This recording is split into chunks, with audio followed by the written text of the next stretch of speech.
Motul, a kenőanyagok szakértője 1853 óta.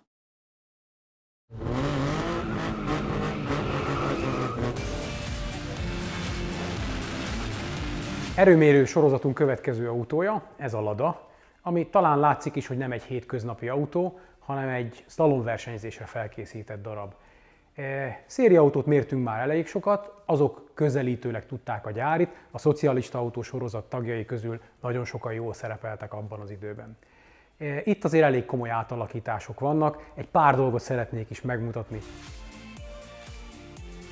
Persze sokan ismerhetitek a Ladát, feltűnő, hogy ez a szívórendszer, a karburátorok már nem gyáriak, 4 különböző karburátora van, persze ezek együttes testbe vannak építve, tehát 2 darab ikerkarburátor szolgálja a keverékképzést. Nincs gyújtáselosztónk se, hanem a kissé modernebb, az 50 éves technika helyett már csak 30 éves dupla trafós gyújtás szolgál a égéstérben a keverék elégetésére, ezt látni a motortérben, de természetesen az utastér és az autó többi része sem maradt változatlanul. A sokak által nagyon kedvelt 5 fokozatú aszinkron kapcsolókörmös váltót kapta meg, és van hozzá egy relatív rövid 4,44-es kombi diffi a hátsó tengelyen. A stabilizátorok is módosításra kerültek, és a futómű beállítása az igazi truvája ebben az autóban.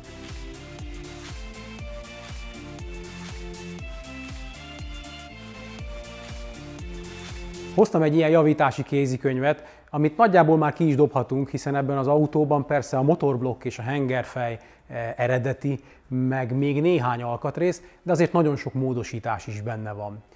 Gyuri, mit változtattál ezen az autón?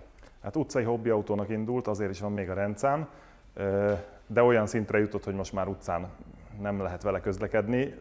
Igazából a futómű kormányzása az autónak a legmeghatározóbb pontja. Egy szervó van benne, egy áttételgyorsítóval, így a szlalomversenyzésre ez kifejezetten alkalmassá teszi, kis mozdulatokkal viszonylag könnyen lehet irányítani az autót. A futómű is átalakításra került, ami itt érdekes, amiért most itt vagyunk a motorban, a hengerfej járatai kibővítve, minden alkatrész kiegyensúlyozva, lekönnyítve, minden alkatrész gyári, tehát nincsenek benne kovácsolt alkatrészek, ami manapság már elérhető. Tehát dugattyú, hajtórúd, ilyesmi, főtengely, minden gyári, abból van lekönnyítve, kiegyensúlyozva. 296-os vezérműtengely van benne, ami ladás nyelven egy ilyen sportos utcai vagy egészen kicsi verseny. Tehát az nem olyan nagyon durva, a 2 karburátor van rajta, ugye 40-es torokátmérővel, azok be vannak hangolva megfelelően lambdaszondával. Láttam, gyönyörű szép tüték vannak, gyönyörű szép lehajlással. Így van, tökéletesen megtervezett karbontüték, és a gyújtás, ami egy programozható gyújtásvezérlő vezérli, egy dupla trafót, így elosztó nélkül egy főtengely jeladóról veszi a fordulatszámjelet. A motor lökettérfogatáról még nem beszéltünk, mondtad, hogy gyári, de ott különböző lehetőségek vannak. Igen, ez egy 6-os, ez a 2106-os Niva blokkból indul ki a dolog, 80-as löketű főtengellyel és 79,6-os méretű a furat, tehát ez ilyen 1590 környéki köbcentit ad. A motor az saját fejlesztése, mert azt hallom, hogy mi volt, nem. De hogy... A motor az a hengerfej blokkal együtt, én ezt így vettem, egy ilyen hobbi motorépítőtől, akit nem is ismertem előtte, de annyira precízen elmesélte, hogy mi történt vele, hogy én megbíztam benne, és bele is néztünk, és tényleg azok vannak benne, amiket ő mondott, és úgy van összerakva, hogy mondta, és a körítés, tehát a karburátorok, a gyújtás az az, amit én találtam ki, és egy profi szakember segítségével, aki a tütéket is készítette, lett beállítva végül is a gyújtás is, kopogásszenzorral, a karburátorok pedig lambdaszondával. A futómű, ha bár most abból nem sokat fogunk megtapasztalni, de azt mindig fontosnak tartottad. Így van. Mennyi munka van abban a futóműben? Hogyan tudtátok összehozni? Nem titok, hogy talán a testvéred, de láttalak. Így van, maga az autó közös a testvéremmel, vagy hát az autó a testvéremé, a fejlesztések az enyémek benne, úgyhogy ilyen módon közös. Hatalmas dolgok nincsenek, például elő is a lengőkarok azok gyáriak, de például az alsó lengőkar bekötése meg van változtatva, tehát ez a bölcső szét van vágva és egy picivel feljebb emelve a bekötési pont, ezáltal berugózáskori kerékdőlés változás az sokkal optimálisabb, mint gyárilag. Nem Lada tengelycsonk van benne, hanem nagy polszki, ami szintén a lengőkarok állásszögét változtatja, az is sokat segít. Nekem ez így tetszik, és így tetszik, hogy beülök, és minden úgy a helyén van, és nem egy ilyen annyira szétvágott, hogy tényleg mindenhol csak a csupasz felületet látom. Ez hova jó a többiekhez képest? Tehát azt a kategóriában az oké, és akkor az első tízbe... És akkor a mezőnytől függően az első tízbe azért mindenképp oda lehet érni vele, hogyha esetleg a pálya úgy jobban fekszik, vagy eső van, mert az nekem nagyon fekszik, meg talán az autónak is. Idén sikerült futamot is nyerni. Nagyon jó, gratulálok. Ilyen versenyeken azért az egyik kulcs az a tömeg. És hány kilónál? Így van, 860 kg az üres súlya az autónak. Mit fogunk most látni? Ugye egy összehasonlítást teszünk, amiben megejtünk majd egy gyújtás karakterisztika váltást. Megpróbálunk egy 4 fokkal visszább vett gyújtásgörbét, mert kíváncsi vagyok, hogy az a teljesítményben mennyit vesz vissza, és hogy mindenhol visszavesz-e. Azért tippeljünk. Én azt mondom, hogy 120 és 130 ló között kell lennie. Ezzel a vezérműtengellyel szerintem 130-135 fölött biztos, hogy nem lehet, mert ez azért egy viszonylag kisebb nyitású tengely. Meg hát a tartam miatt nem fog sokat A hengerűr tartalom, így van, az is befolyásolja, a karburátorok is csak 40-esek, tehát hogy ezt mind lehetne még tovább ragozni. És akkor ez a 120-130, amit mondtál, ez hova? Hát az szerintem ilyen 7-hez közel, 6 és 7 között. Oké, a te tipped akkor megvolt, én akkor inkább fölé tippelnék, én a 130 pluszt mondom, te pedig akkor a 130 mínuszt. Így van. Reméljük, hogy akkor ezt hamarosan megtudjuk, és legyen a két mérés közül vonatkozzon ez arra, amelyiknél a magasabb csúcs teljesítményt érjük el, jó? Én már nagyon várom, kíváncsi vagyok, hogy mit mutat a padon az autó.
Mérést végeztünk, ugye ahogy említettük, egy eredeti gyújtás jelleggörbével és egy mindössze 4 fokot csökkentett előgyújtással 3000-től egészen 7000-ig. És a különbség ég és föld. Szinte 2 különböző autót kaptunk. Mit jelent ez a görbéken? A vastagabb görbék azok az adatok, amik a nagyobb előgyújtással, tehát 4 fokkal növelt előgyújtás, ami igazából nem lehet tudni, hogy a határ-e vagy még nem, de mindenképp biztonságosan és megbízhatóan üzemel vele a motor. A vékony vonal az pedig az a görbe, amelyik a csökkentett előgyújtást adja. Tekintsünk el itt a 2000-3000 vagy 2500 környékén levő különbségtől. Én azt gondolom, hogy megbízható mérések, ugye a 3000-től történt a gyújtásállítás, körülbelül erre a 3 és leszabályzási vagy végfordulatszámig tartoznak. Vannak hullámok, de ezt gondolom azért az alapvető konstrukciós beállításoknak köszönhető, de nagy megtorpanást vagy nagy hibát egyáltalán nem látni a görbén. 123,8 lóerő volt a jó beállítással a maximális teljesítmény, és egyáltalán nem nevezhető nagynak 6445-ös fordulatnál. Tehát ez, hogyha pár százat még a mérés módszertana miatt is hozzáadunk vagy elveszünk, akkor sem jelenti azt, hogy ez egy überpörgős motor lenne, és mi sem pörgettük tovább, mint 7200-7300.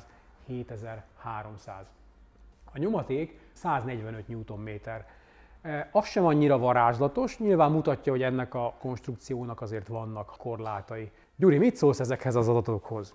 Hát nagyon nem sokallom, de nagyjából ez volt a tippem is, hogy 120-130 lóerő között. Én szerintem azt hozza is, meg ugye a jelleggörbe is olyan, amilyennek érezni az autót. Szerintem ez ebből a költségvetésből ez az autó így egybe van, és nekem teljesen megfelel. Ennek örülök, és két adatra még fölhívnám a figyelmedet is, hogy ugye 16,5 fok volt itt a környezetben, mondjuk a műhelyben, és a karburátornál mégis 32 fokot mértünk. Láttam, hogy nincs hőterelő lemez, a hővédő lemez a kipufogó és a szívó között, tehát biztosan a motor is már egy kicsit melegebb levegőt szív, tehát a töltés. Így van, nyári melegben egyébként érezni is, amikor nagyon meleg van, azt már nem szeretik, úgyhogy oda egy ilyen hőterelő lemezt mindenképpen. Én azt gondolom, hogy ezek az adatok igazából ez a te dicsőségedre szolgál. Tehát 123 lóerőről beszélünk, és tényleg a kormány és az ülés között kell lenni valaminek, hogy ezzel a technikával... Hát a futómű, ahogy mondtam... Az is a kormány és az ülés között született Így van, ott született a gondolat róla. Én meg vagyok elégedve, tényleg nagyon jó autó, nagyon jól vezethető. Köszönöm szépen, hogy elhoztad nekünk ezt az agyszerű autót. Én is nagyon szépen köszönöm. Ilyen autó se jön veled sokszor szemben. Ez egy SsangYong Grand Musso, amit a Total Car erőmérő sorozatunk következő autójaként megmérünk. Ha kíváncsi vagy, hogy mit tud a padon ez az autó, akkor iratkozz fel a Total Car YouTube csatornájára. Ha pedig kíváncsi lennél autókra, akkor tedd meg a kommentben itt alul, hogy milyen autót látnál szívesen.